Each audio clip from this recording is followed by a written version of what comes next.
Well, I thought I'd make this one on my way to making u5l2z. No, I'm just kidding. This is u5l2j. And so a second commonly used form for line integrals can be derived from the vector field notation in the previous section. That's section 1. If we let f of x, y, z be some m times I plus some n times j plus some p times k, be a vector field. M could be a function of x, y, and z, so could n, so could p. And our vector field, and here is our vector valued function representing the curve in space. Then f dot dr is often written as, oh, what a mess that turned out to be. Let me see if I can make that look better. There we go. M dot dx plus n dot dy plus p dot dz. Or if it's two-dimensional, and that means we wouldn't have this pk and we wouldn't have this z t of t times k. Then it would be m dot dx plus n dot dy. And to see this, look at the following. Here's our line integral, and here's our notation that we use for the line integral, and I think that would be just wonderful if you get all that without a problem.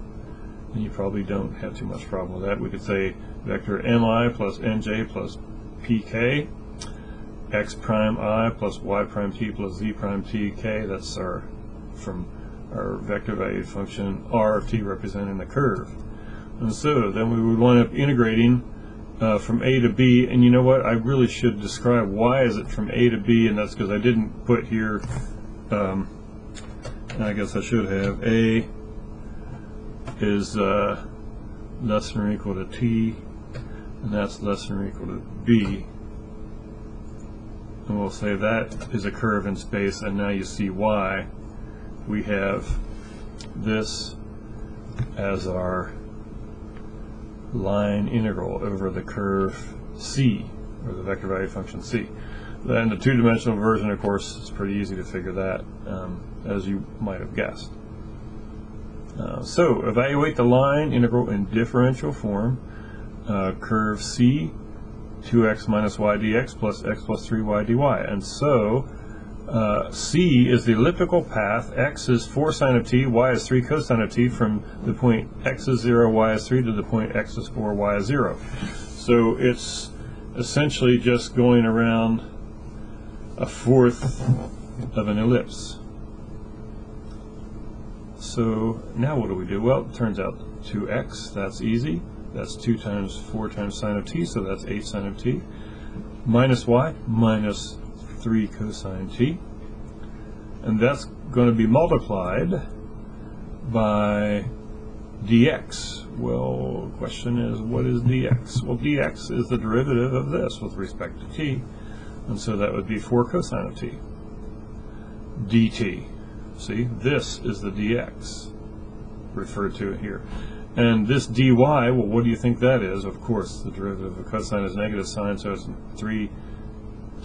negative 3 times sine of t for that part.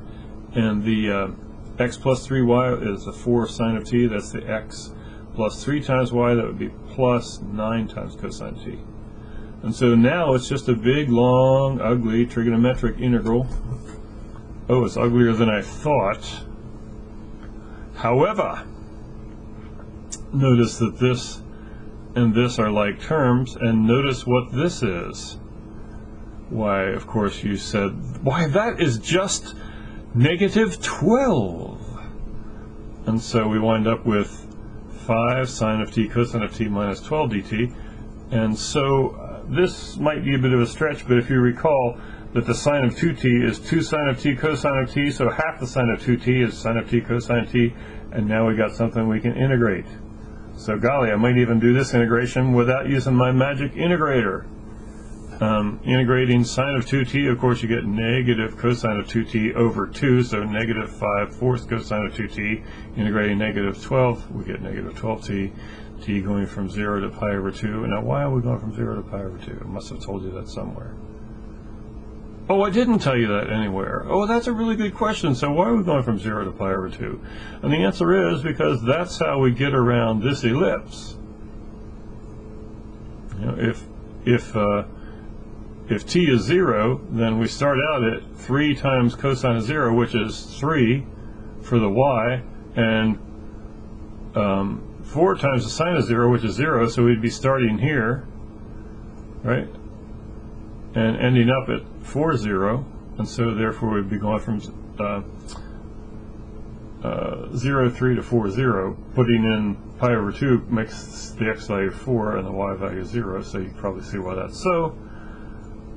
Hopefully you do anyway. So that's why we're going from 0 to 2 pi, and let me see if I can finish this problem off. I got this far. So when we put in pi over 2, we got cosine of 2 times pi over 2, which is cosine of pi, which is -1, so that would give us 5/4. And then minus 12 times pi over 2, which is -6 pi. So we got 5/4 minus 6 pi. And then when we plug in 0, oh, be careful. Now the 12t does become 0, but remember cosine of 0 is not 0, it's 1. So it would be minus 5/4, except for this negative minus 5/4, so it's really positive 5/4. So this and this add up to 5/2, so we got 5/2 minus 6 pi. Yeah, it's a negative number, but that has to do with the path and the line integral we're finding. And one last one, evaluate the line integral. Here's a nice two-dimensional one. Y dx plus x squared dy, where c is a parabolic path, y equals 4x minus x squared from the point x is 4, y is 0, to the point where x is 1 and y is 3. Well, here's a picture of that path. And this y dx plus x squared dy, I don't know if that looks a little bit familiar to you. It should, because I believe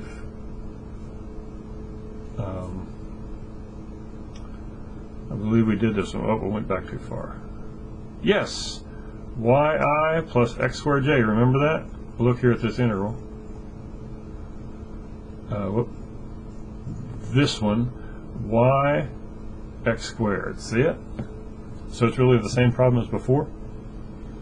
So what do we do? Well, this will be kind of easy. Dx is just going to be, well, let's do dy first. Sorry. Dy is just going to be 4 minus 2x. So we got 4 minus 2x dx for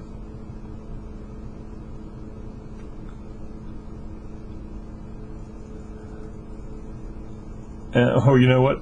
To replace the dx, we'll just use dx. Wouldn't that be smart? So here's 4 minus x squared dx plus x squared times 4 minus 2x. That's where we got this from, dx. And now if we, again, this is just simple algebra. If you want to see it, we got negative x squared here and negative 4x squared there. So that's, no, that's positive 4x squared. So I guess that's 3x squareds, right? And we've got 4x. And I guess that's the only place where we have a 4x. And what else do we have?